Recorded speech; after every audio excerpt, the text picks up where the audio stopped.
네, 여야 정당 대표 김무성, 문재인, 저희 TV만 틀면 나오는 두 인물이 현재 비탈에 섰습니다. 위기 상황이 간단치 않은 것 같은데 조수진 차장과 얘기 나눠보겠습니다. 지지율이 많이 빠지고 있습니다. 특히 문재인 대표의 호남 지지율은 걱정스럽네요. 네, 문재인 대표 오늘 호남 지지율 갤럽 조사였는데요. 아주 깜짝 놀랄 정도의 수치가 나왔습니다. 네, 지금 자료가 지금 준비가 돼 있습니다만 이 김무성 대표 같은 경우는 그 1월부터 11월까지 전국적인 지지율이 10%대 초반입니다. 네, 그렇다고 해서 물론 아주 특출하게 높은 사람은 없습니다만 이 김무성 대표 같은 경우에도 호남에서의 지지율이 1월에서 2월까지는 5%, 그리고 11월 둘째 주에는 9%를 기록을 했는데요.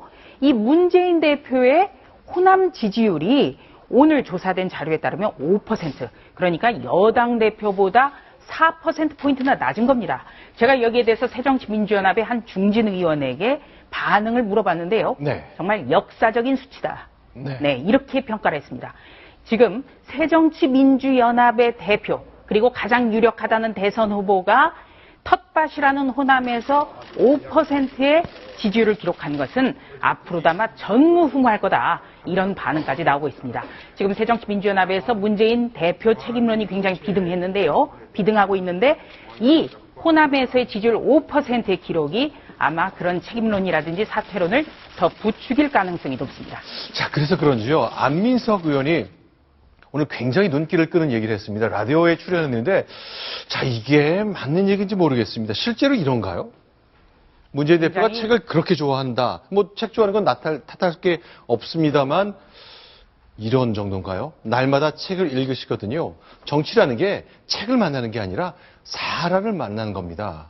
안민석 의원이 저는 오늘 이 발언을 보면서요. 네. 안민석 의원이 저희 뉴스톱10에서 그동안은 막말이라든지 논란성 발언으로 굉장히 많이 다뤘습니다만 참 많이 점잖아졌다라는 생각이 듭니다. 네, 문재인 대표에 대한 비판을 이 사람을 안 만난다는 원색적인 비판 대신에 이 책 읽는 것만큼이나 사람을 좀 만났으면 좋겠다.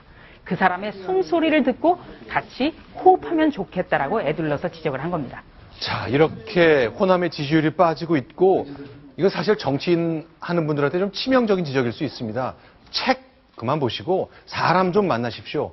얘기를 들으십시오 하는 지적이거든요. 자, 늘 같이 손잡고 여야의 정치를 이끄는 김무성 대표도 정두원 의원의 인터뷰 때문에 또 난처한 상황에 빠졌습니다.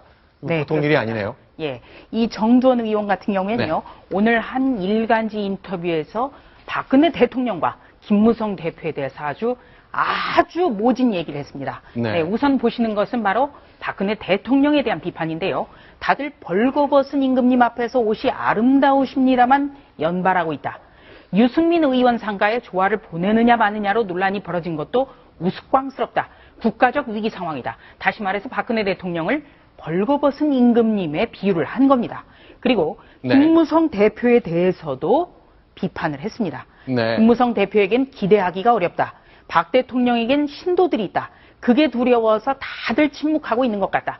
김무성 대표 등을 비롯해서 모두 침묵하고 있다는 점을 지적을 했고요. 이렇게 당이 계속 침묵한다면 대통령이 가장 다치게 되다. 견제받지 않는 권력은 다치게 돼 있다. 이렇게 지적을 했습니다. 아, 참 뼈아픈 지적이 아닐 수 없는데 어쨌건 박근혜 대통령과 아주 정치적으로 반대쪽에 있는 정두원 국방위원장인데 하종대 부국장. 이 정도쯤 얘기가 나온다는 거는 김무성 대표로서는 이걸 어떻게 소화해야 될까요? 저는 김무성 대표뿐만 아니고 박근혜 대통령도 사실은 정두원 의원은 이명박 대통령의 어떤 정권 창출의 공신이면서 마지막 부분에 가가지고는 이명박 대통령을 정면으로 비판을 했던 어떻게 보면 당나라 시절의 태종과 위진 같은 그런 관계의 사람이거든요. 그런데 박근혜 대통령이 집권한 이후에 처음에 상당 기간 동안에 어떤 비판적인 발언을 안 하고 있다가 드디어 이제 입을 연 건데요. 제가 보기에 지금 이 상황에서 즉 박근혜 대통령이 임기 절반을 지금 넘어가고 있는 상황에서는 많은 사람들이 이 정두원 의원의 어떤 저런 비판에 대해서 마음속으로는 수긍하더라도 겉으로는 좀 말하기 어려울 가능성이 있다. 그러나 저게 바로 박근혜 대통령의 임기가 끝나고 나면 많은 사람들이 그때 당시에 정두원 의원의 말 진짜 100% 모두 맞더라 하는 그렇게 바뀔 가능성이 있다고 봅니다. 자, 그러면요. 이제 여야 대표들이 비탈에 서 있습니다. 여러 곳에서 비판을 받고 있는데요. 김무성 대표의 반응이 굉장히 궁금한데 왜 그러냐면 어제 친박의 핵심이라는 홍문종 의원이 개헌 얘기했거든요.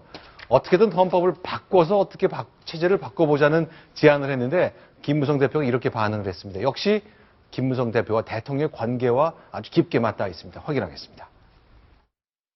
저희가 20대 총선이 끝난 이후에 개헌을 해야 된다는 것이 지금 현재 국회의원들의 생각이고 노배치를 하는 대통령, 내치를 하는 그 총리 이렇게 하는 것이 현재 말하는 5년제 단임제 대통령제보다는 신대 정책의 일관성도 있고 국민의 다양한 의견들을 수렴할 수 있는 방법이 되지 않을까 생각합니다.